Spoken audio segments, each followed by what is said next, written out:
Mount Fuji. Its form changes with the seasons, capturing the hearts of the Japanese people. In spring, it stands behind blooming cherry blossoms. In summer, it is embraced by deep green forests. In autumn, it floats among crimson leaves. In winter, it quietly towers, draped in snow. But few know about the forest that spreads at its base. Aokigahara, also known as the Sea of Trees. For generations, it has drawn people in and swallowed some who never returned. In this video, we follow the real stories of those who vanished in this mysterious forest.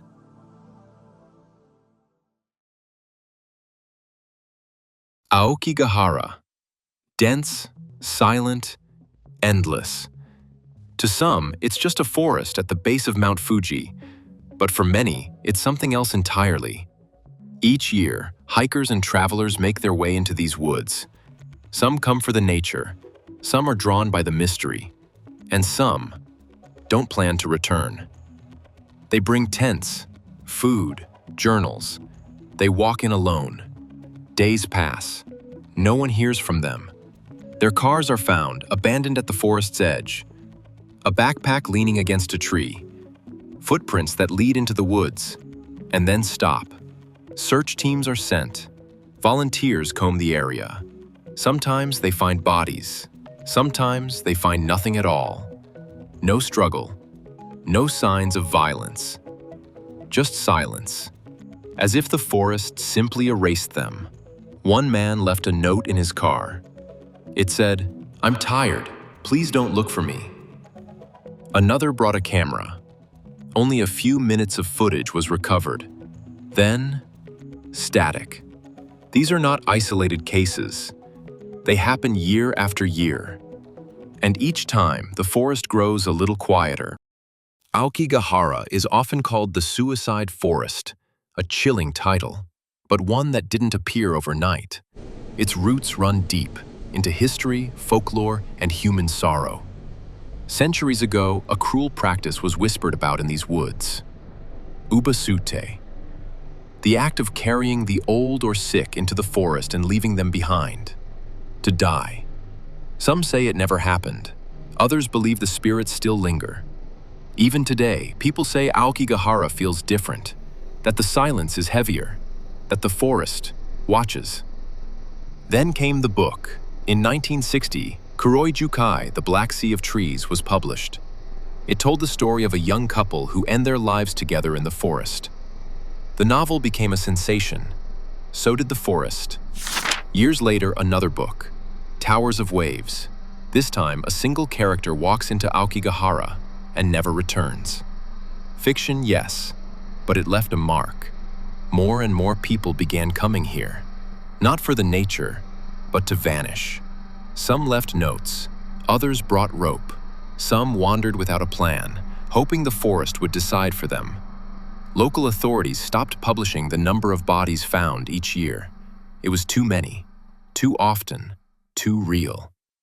Volunteers still walk the trails, not for exercise, but to search, to count, to collect what's left. And still the forest calls, not with sound, but with silence. From the outside, Aokigahara looks like any other forest. Tall trees, thick moss, a canopy that filters the light. But once inside, something feels off. The first thing many people notice is the silence. No birds, no wind. Even footsteps seem swallowed by the ground. Then comes the disorientation. There are no paths, no trail signs, no landmarks. The forest is dense, so dense that sunlight barely reaches the floor. Everything looks the same. Every direction feels like the last. And compasses? They don't always work. The ground beneath Aokigahara was formed by lava flows from Mount Fuji.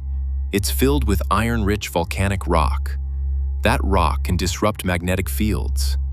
Compasses spin. GPS fails. Even experienced hikers admit, once you're deep enough, it's hard to tell where you came from or where you're going. Some people try to mark their way. They tie plastic tape to branches as they walk. a thin lifeline leading back to the entrance. But sometimes the tape snaps, or tangles, or disappears. One search volunteer recalled finding dozens of color-coded tapes, each leading in a different direction. None of them went anywhere. In a forest like this, even your sense of time can change. Minutes feel like hours, voices sound distant, and the deeper you go, the harder it becomes to want to come back. In Aokigahara, it's not always the bodies that are found first. It's what they leave behind. A backpack, a single shoe half buried in the moss, an empty water bottle still upright, a plastic bag weighed down with stones, ropes tied to branches, or hanging from trees. Sometimes it's a notebook, pages filled with final thoughts, apologies, regrets. Sometimes it's a map, circled in red, and sometimes there's nothing. Just an eerie stillness, as if someone had been there and then vanished. Search volunteers walk the forest with long sticks, tapping the ground for signs of collapse or hidden remains. They've grown used to the silence, but some things still stay with them. One man found a tent. Inside, a photo of a smiling couple, a set of teacups, and a pair of hiking boots neatly placed side by side. Another found a small teddy bear, lying face down next to a tree. There were no signs of who it belonged to. It's not always clear what happened. Sometimes it's recent. Sometimes the forest has had years to reclaim what was left. Moss grows over bags. Branches wrap around ropes. Shoes sink into the earth. Time continues, but the forest remembers. Everything here tells a story, but not all of them have an ending. Sometimes, it's not the silence that stays with you. It's what was left behind, in writing, or in sound. Among the items recovered from Aokigahara, some of the most haunting are the words. Handwritten letters, torn notebook pages, voice memos recorded on phones. I'm sorry. Please don't blame anyone. Others go on for pages, recounting pain, loneliness, exhaustion. One letter read, I came here to disappear. I don't want to be found. Please let the forest keep me. Some recordings have been found too, short clips, just wind or breathing. One recording ended with a shaky voice saying, I'm not afraid anymore. Then, nothing. These voices are rarely made public, out of respect, but they exist. Echoes left behind by those who walked in but never came out. Volunteers say they sometimes find journals placed neatly on top of folded clothes, as if the writer wanted someone, someday, to read them. And maybe they did. Maybe they hoped that in leaving behind their words, a part of them would still remain. A final message to the world, to no one, to the forest itself. Aokigahara is a forest of silence, but silence doesn't always mean nothing is there. Some who enter speak of strange things, things they can't explain, things that stay with them. One hiker said he heard someone whispering his name. He was alone. Another claimed to see a person just ahead on the path, but when he got closer, there was no one there. Volunteers speak of areas where compasses always fail, where their radios go silent, where sound itself seems to fade. Some report hearing footsteps behind them, but when they turn, there's nothing. Or they hear crying, far off in the woods, only to find empty trees and fog. A few have described feeling watched, followed, not by animals, by something else. One man said he walked in circles for hours. He used GPS, a map, and tape, but the forest felt like it was rearranging itself, like it didn't want him to leave. There are stories of tents found with no sign of people, campfires still warm, food untouched, but no tracks leading away. Of course, skeptics say these are tricks of the mind, fear, fatigue, the power of suggestion, and maybe that's true. But even the skeptics lower their voices when they step beneath the trees. Because in Aokigahara, not everything can be explained. Some names are known, most are not. Every year, people vanish into Aokigahara. Some are found, days, weeks, or even years later. Others are never seen again. There are missing person reports, photos posted online, family members searching for answers that may never come. One woman came looking for her brother. His car had been parked at the forest's edge for 2 days. She found his notebook hidden in the glove compartment. Inside, he had written, "Don't worry, I'll be at peace now." He was never found. Another case, a university student who disappeared during a hiking trip. He was last seen entering the forest alone, carrying a small backpack. Friends thought he'd gone camping. After a week with no contact, they reported him missing. Volunteers searched for months. All they found was a scarf, caught in the low branches of a tree. No blood, no sign of a struggle, just the wind and the forest and the silence. Then there are the stories without names. A tent with no owner. A pair of shoes lined up at the base of a tree.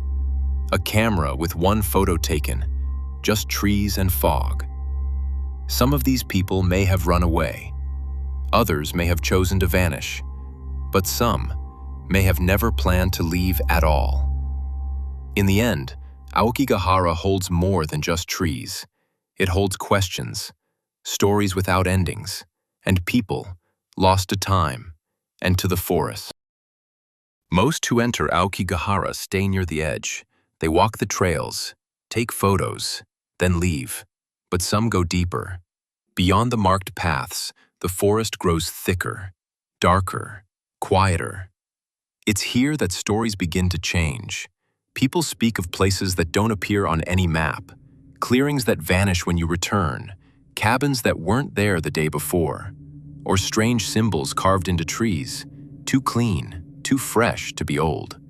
One man swore he found a path of red cloth strips tied from branch to branch, leading him in circles for hours until the forest suddenly opened into a clearing, and then closed again behind him.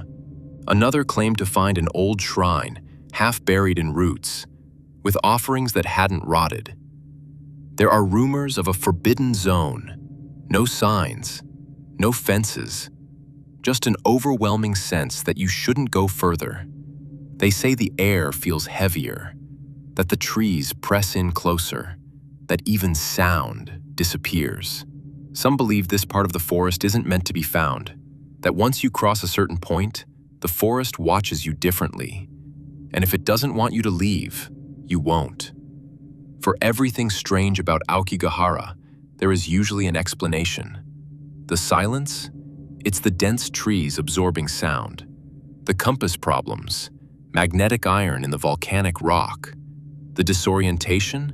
No trails, no landmarks, no sunlight. Science explains much, but not everything. Because people don't just get lost here, they vanish without a trace. No footsteps, no scent trails for dogs to follow. Nothing. Some return saying time felt distorted, that minutes stretched into hours, that they couldn't remember how far they walked, or when they stopped. Others describe sudden shifts in atmosphere, a wall of cold, without wind, a ringing in their ears, a pressure in their chest, as if the forest itself were pushing back. Electronic devices fail without warning. Cameras refuse to focus. Audio records static, even in silence. One volunteer said his flashlight stopped working in a specific part of the forest, twice. When he turned to leave, it turned back on. These things can't always be replicated. They don't happen to everyone, but they happen often enough to be more than coincidence. Aokigahara is not a haunted house. It's not a ghost story. It's a place where the natural and the unknown seem to exist side by side. With all the stories, the warnings, the tragedies, you might wonder why anyone would go to Aokigahara at all. But still, they come. Some visit out of curiosity. Tourists, hikers, urban explorers, drawn by the mystery, by what they've read or seen online. Others come for silence, to escape the noise of their lives, to be alone, truly alone. And some come with no intention of returning. Local authorities have placed signs near the entrance, messages urging people to turn back. Life is a precious gift from your parents. Take a moment to quietly think about your parents, siblings, and children once more. Don't struggle alone. Please reach out and talk to someone. Phone numbers for helplines. Volunteers patrol regularly. They watch for parked cars left too long, for backpacks on the forest edge. They've learned the signs. But not all can be stopped. Some walk far beyond the reach of patrols. Some camp for days before making a decision. Some change their minds and find their way out. Others don't. And for those who come seeking silence, they find it. The kind of silence that feels like the world has paused, like nothing else exists beyond the trees. It's this silence, this stillness, that continues to draw people in. Not always to die, sometimes just to disappear. Aokigahara is a forest of trees, roots, and shadows. But for many, it reflects something deeper, a forest within. Pain, isolation, grief that has no name. Those who enter often carry more than supplies. They carry memories, regrets, questions with no answers. For some, the forest is a place of finality. For others, it's a mirror, showing them what they've been avoiding. One visitor said he walked for hours, not trying to die, but trying to feel, to remember who he was, to decide whether there was still a way forward. Another said the silence made her realize how loud her mind had become. Therapists say it's not the forest that draws people in, but what they're running from. Yet Aokigahara remains a symbol of endings, of stillness, of a world where time and pain seem suspended. And maybe that's why it feels so powerful. Because it isn't just a forest, it's a reflection of all the places we try to hide inside ourselves. And in that silence, some people find fear, others find peace, but all of them find something. Mount Fuji is one of Japan's most breathtaking sights. Its perfect, symmetrical shape rises above the landscape, changing with the seasons, yet always the same in spirit. In spring, it watches over blooming cherry blossoms. In summer, it stands behind deep green forests. In autumn, it is framed by crimson leaves. In winter, it wears a crown of snow. For centuries, it has inspired artists, poets, and travelers alike. It is a symbol of beauty, strength, and harmony. But at its base lies something else entirely. Aokigahara, the sea of trees, a forest where sunlight struggles to break through, where the air is heavy and silence feels alive. It is a place of stillness, a place where stories begin but are never fully told. Some are tales of those who entered seeking peace. Others are mysteries that remain unsolved. The mountain and the forest could not be more different. One stands in the open sky, inviting the gaze of the world. The other hides beneath a canopy, keeping its secrets in the shadows. And yet they are bound together. The mountain inspires, the forest remembers. One shines in light, the other waits in darkness. Side by side, they will remain, two faces of the same land, forever linked, for as long as time allows. Some stories end. Others are never fully told. Aokigahara will always remain. Thank you for watching. If you'd like to explore more mysteries, please like, share, and subscribe.